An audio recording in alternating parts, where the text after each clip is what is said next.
Okay. Okay, so have that open. So, welcome. Let's talk about the moon phases. So, I want to open up a PDF that I created for the course that I was telling you guys about that's in the temple, though I should probably don't have this on that. So, I want to talk about the phases. There are, by the system that I use, I break apart the moons into 8 unique phases. There's a few different systems that people use, and I apologize, guys, if I'm talking a little fast. I over caffeinated again. Blame Starbucks. I really just love their mango dragon fruit drink. So let's talk about the 8 phases and where we are, because different people have different approaches, but when you use 8 phases, when you really break it down that way, you can find, you'll notice, a yang and a yin phase for all of the energy. Instead of just thinking new moon and full moon, you can really get in depth. Okay? So where are we right now? Well, if you guys noticed the post that I shared in the Facebook group about it being the dark moon phase, that's what we call, or that's what I call, that in the tradition that I use, the balsamic moon. So part of the reason I wanted to do this live is because, to be completely honest, this is one of my favorite phases. Partially because this is the hardest phase for me. I am very active, and this phase is the yin of the yin, the most low energy before the new moon births, right? So what is the balsamic moon? How do you figure it out? How do you break them apart? So if you're using 8 phases, each phase lasts around 3.5 days. With the new moon, I start there. And the new moon is this Thursday. I just had it at, let me double check. Hold on, I have my time up. I don't know if you guys can hear that. My app has music. So it is this, oh, good Lord. It's being flashy for you guys. I just want to double check that I'm right. Yes. So it is this Thursday, the 11th of February at 2:08 p.m. Eastern Standard Time. And it's going to be a new moon in Aquarius. I apologize if my face is a little shadowy. So that's the new moon. And that is a yang moment. It's a yin yang kind of thing. It's not as active as a full moon, but it is still a very active phase, okay? So that's going to be in Aquarius. But right now, we're actually in the dark moon, which is rest and refill my cup time, okay? So, why do we do that? What do? When we just break apart the moon phases into new and full, our focus often becomes on, if you know the energy often of new and full that most people work with, new is about planting, setting your intentions, and full is either about gratitude, but often I feel like it's an active gratitude. It's like it's the full moon blossoming, because it is, right? It's the most active of all the moon phases. It's the peak, right? Or they start doing release work, which is still pretty active if you're actively releasing. It's not a pause, it's I'm releasing. So if you're looking at it that way, you're always doing something. You're always mentally doing. When we break apart the moon phases into 8, we can actually allow ourselves time to stop. And the most important time to stop is right now, is this time. Now, that doesn't mean don't call your employer and be like, hey, it's the balsamic moon phase, I'm not coming in today. But what it does mean is that you can say, if I have the choice right now, how can I adjust what I'm doing to give myself a little bit more of self-care? And now self-care doesn't always mean bubble baths and face masks and what have you. It can mean I'm not going to push myself to do those extra chores and clean. because that's not what the time is right now. I'm not going to do that massive release ritual unless you are really feeling it, right? It means you've already kind of done those things, and now you are in the winter of the moon phases. So you can also look at the moon phases as the seasons if you break them into 4. And at this point, you're at literally in the northern hemisphere where we are right now. In the cold of the cold, it seems like nothing is happening, right? You can't plant seeds. And if you did, they would die because the earth isn't ready for them, right? It needs to rest. And it makes sense because if you were to plant right now, the soil, if you constantly could plant and harvest, the soil would be overtaxed. It would freak out. It wouldn't be able to handle it. And just pulling up the baby monitor, I realized I was off of that. You wouldn't be able to do, right? It couldn't handle it because it was going all the time. And I find it really interesting that we as people like to go all the time. If the earth can't go all the time, why do we have to go all the time? And it's a very Western mentality to be so completely active, and it causes burnout. And a lot of the people I work with, they are, whether or not they're conscious of it, they're burnt out. I get burnt out.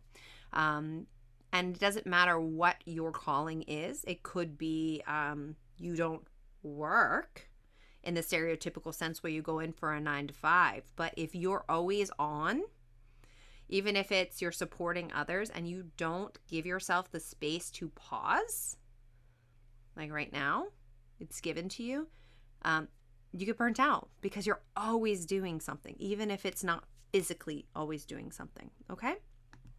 So, why did I talk about that? Well, because right now we're in the balsamic moon phase, okay? So what do you do right now? Balsamic moon, and it's actually really funny because it's a balsamic moon in a Capricorn. So there's this kind of, the Capricorn energy is very like, go do, in a phase of the moon being like, don't go do.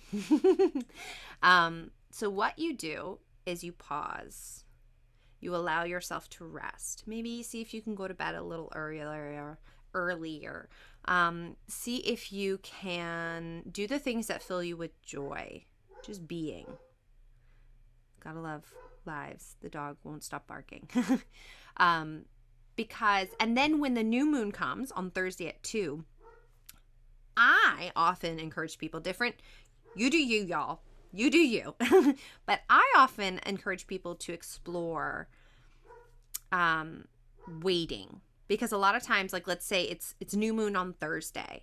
So people, and this is not a people, but there are groups that go, it's Thursday, especially those who are charging things or doing like, intentions and things like that. They'll go, it's Thursday. So Thursday morning or Wednesday night, I'm going to charge my stuff, or I'm going to do my thing, or I'm going to set my intentions. And I often go, is it possible, if we're looking at this like being pregnant, like, right, we have the full moon phase, that's why I use the word birthing, to think about the fact that you are still in the darkest, most shadow time of the moon phase. So the energy you're actually working with, I mean, again, you do you. If it feels like you need to, then that's a lot deeper, because we also have, on top of that, we have our own energetic phases. So, when I teach about the moons, like in the Penumbra Awakening school, we layer the moon phases and then your own personal energetic phase, and it creates your own energy map, which can be a little different. But if you're just going, let's say you're just going on the moons, right? And you're wanting to work with that, if you're charging things, if you're doing things, until the moon births, and even when it births at 2:08 p.m., there is no light. It is at its darkest moment, right? It is the darkest moment before the light comes back. right? And before things grow. So until like 2:09 p.m. Eastern Standard Time tomorrow, you're still in let it go, let it go, let it go, let it go, let it go, and pause kind of energy, right?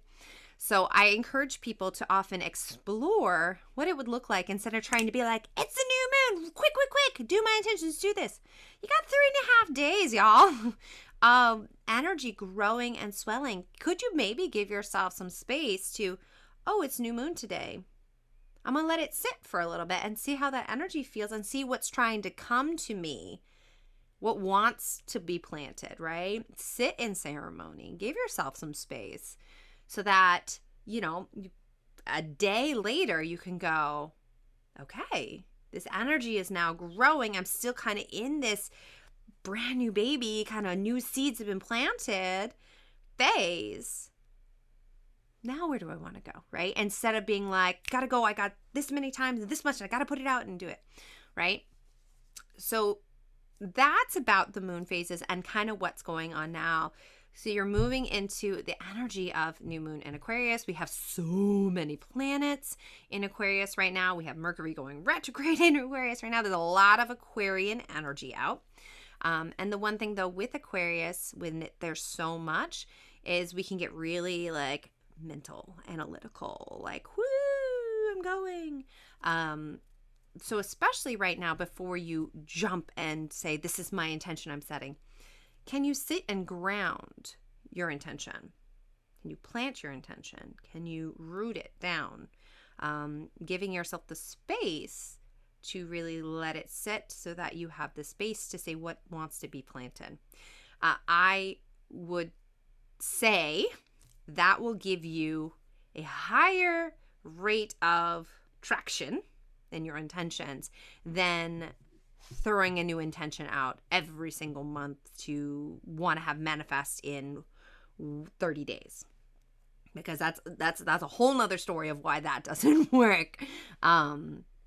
Because 9 times out of 10 people release and set intentions like they're throwing, things away. Like, it's ridiculous. Left and right, they're just like, and here's an intention, and here's something I'm releasing. And they're massive things. Massive things. Like, I'm going to release all fear this month. That 99% of the time won't stick because it's not really a release.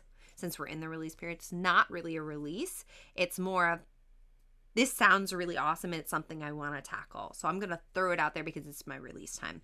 And until you're actually really ready to start doing the work or know what's involved in that, it's probably not going to happen. It's kind of like resolutions at the beginning of the year, right? That people do and they just kind of fall by the wayside. Same thing happens with intention setting because they don't have anything to back them, all that. Hence what the moon phases are for, because they actually involve active participation and then trust instead of just saying, I'm going to manifest this. And then also trusting the co-creation, right? Like I set an intention at the beginning of this year and I already 2 months into the cycle, I'm not even halfway through the cycle knowing that this is a 6-month cycle one, going, that was not a very smart intention. That is not going to probably be supported by the universe because that's not manageable. Like it was like 8 times, like not even tripling my income. It's like times 8, like, shifting in the way I was shifting. It's like, I went, wow, that sounded really awesome. But I was like, whoa, if the universe really gave me that, I wouldn't be able to handle it. I wouldn't be able to handle it. So what does that really look like? Anywho, so that's my spiel on the moon phases, what moon phase we're in. So just so you guys know, I'll read them off to you so you can have that, what the 8 phases are in how I refer to them as, and then watch them be able. So the 8 phases are new moon, crescent moon, first quarter moon, gibbous moon, full moon, disseminating moon, third quarter moon, and then balsamic moon. And they go yang, yin, yang, yin, yang, yin, yang, yin, right? So you have like setting your intentions breathing into them and dreaming about your intentions. So when you set them, can you pause for a few days and just let that simmer? Then taking clear, decisive action with your intentions. Then pausing and trusting that your actions that you have been doing is working out exactly in the right timing at the right pace for you. Then actively again taking steps towards your intention. Or if you're noticing it's not aligning, or it's not feeling good, especially if it's now this doesn't mean if you set a huge intention that it's not manifesting in 3 weeks and you just set this massive intention, you must need to throw it by the wayside. This is more like if you set that intention and it just feels horrible. This is not what you want to do. That's a little bit different. This is also has to do with the 6-month kind of arc as well. Then the disseminating moon, sinking into gratitude. This is when the gratitude for this breakdown, if you're breaking it down into 8, some people are very adamant that the full moon is about gratitude. That's not how this breaks it down. You sink into gratitude after, because gratitude is a very yin. Doesn't mean also that you're not doing gratitude the entire time. Then the third quarter, when you're getting to the very end, the last week right before new moon, you allow the abundance that already exists in your life. Again, you should, doing these all, but this is the focus of this time too. You're grateful, not just grateful for what's happening, but for what you already have. Right? Even if whatever you were setting your intention for didn't exist, you just allow, you look and see what you have and you're like, wow, this is what I already have. You kind of it's a take stock of what you have, right? It's that harvest time. You already have harvested and you're grateful for what you have harvested, right? Even if it wasn't, the 12 pumpkins that you set your intention for, maybe it's 6 tomatoes and a pumpkin. Or 6 tomatoes and grape, right? whatever you've harvested, you allow that to flow out of you.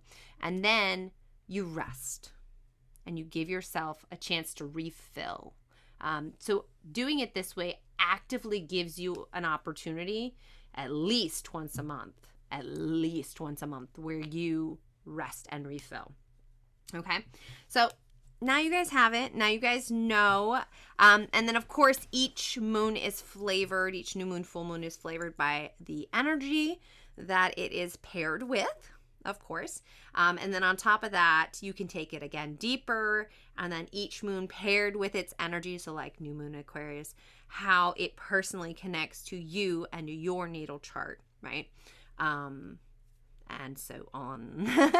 You can get deeper and deeper and deeper as you are ready. But for those who are interested, why I normally often talk about the balsamic moon phase, especially in this group, and the full moon phase releasing, that is why. Because that is the tradition that I follow, and it's always actively working on it. So, let's see, any comments? Sean says, as a release, I allow. Yeah, because when you release too, when you're ready to release certain things, you give space. You make space. That's sometimes the hardest thing. I know for me, I'm a very, my moon's in Leo. My midheaven is in Capricorn. So I have a lot of these very go, go, go, go, go, go, go kind of energy. I have a few things that are very do, next step, go. And when things don't align or work, it can be hard for me sometimes to give the space. And I have to remind myself that an example is with the Lumiere course, I had some things that just didn't align with it. And I was so focused for a while on what was happening and the things that weren't aligning and having to release them and what that was looking like on my spreadsheet. And of course I wanted the energy to align, and I loved the program and I love what the program is. But for a moment, and it was because it wasn't pretty either. But for a moment during leading up to it, and you guys actually got to experience some of that with the that release work I had, I shared in the group where I had to be like, this isn't aligning, and this person, some people aren't aligning with it, and that's okay, and I have to let you go. But that made space. This is just a small example of why, but that made space for the energy to shift, the new people to come, and it was all good. All worked out good. That door just randomly opened somewhere. That was weird. It's not weird. It's very appropriate. But that is to remind you guys that not just in life, but even in your business, if sometimes it can seem really scary because you're like, I don't understand how this is going to work out. I really don't. I don't understand releasing this, how this is going to work out. And when you truly release and jump and let it happen, there's the space for the new path, right? I don't know. Some of you might be saying, because I have always been that person like, yeah, that's all nice and well, but here's the real world reality issues. And my response to that is, I hear you and I see you. Yeah. Sometimes it's a little harder, and sometimes we have to ask source for a little bit more real world support, right? You can ask that. I've had to ask that. I've gotten readers say, I've done readings and they're like, you need to have more faith in the universe, and you need to do X, Y, and Z. And I've said, that's beautiful that you say my guides are telling me to do X, Y, and Z. Since I've already had this conversation, you can go tell the guides that are talking to you that I need this is the reality of what you're telling me.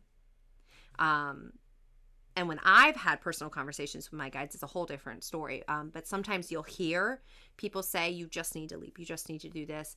And I always say, you need to check in with you, right? Because like for me, I did not mean for this to devolve, to go in this direction, but clearly maybe somebody else needs to hear this.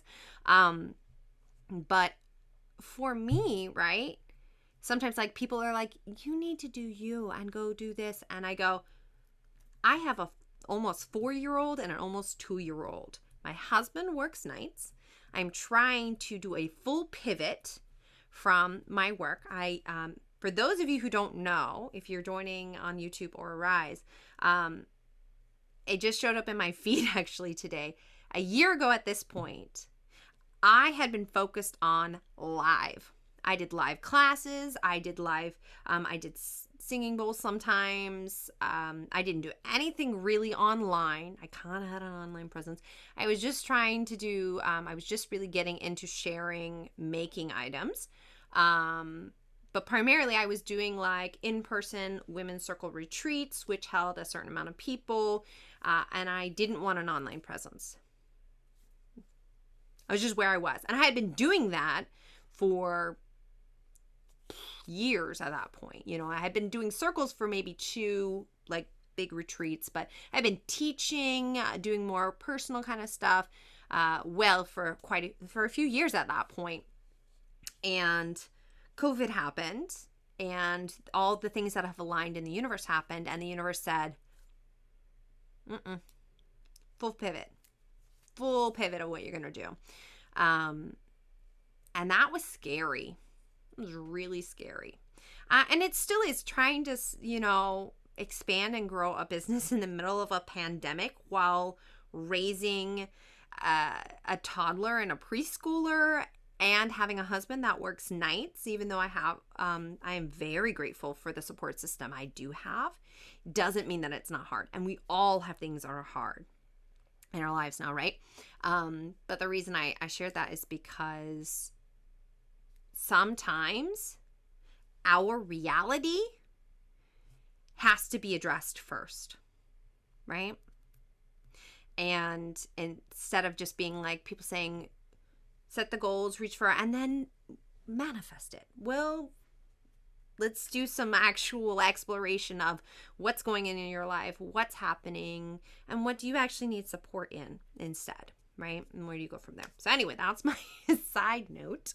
For those of you who don't know my story, that's my story. That sometimes you guys know that you listen to it. Then I can give you the moon phases, but you really need to also personally connect with each phase. And the reason I personally connect right now to this phase is because this is the phase I need the most. I need to be told to stop moving. Because when you're trying to build a business from the ground up, after having to restructure everything, and you're trying to do all these things, that you need to pause. You need to pause. And knowing that it is perfect to pause is pretty awesome, right? People like to focus on new moon and full moon because they're flashier, but I think the balsamic moon is one of the most misunderstood times and forgotten about times of all of the phases, the dark moon. It's not just a time for shadow work, it's a time for actually stillness. So there you go, loves. I hope this has supported and helped you get a little bit of more clarity on the wisdom of the flow of the universe. It's a beautiful circular flow, not a direct linear projection that a lot of times we are told it is. So I love you all. Have a beautiful rest of your dark moon phase. And I'll probably see you guys live for the full moon, talking about the full moon and what's kind of going on in that.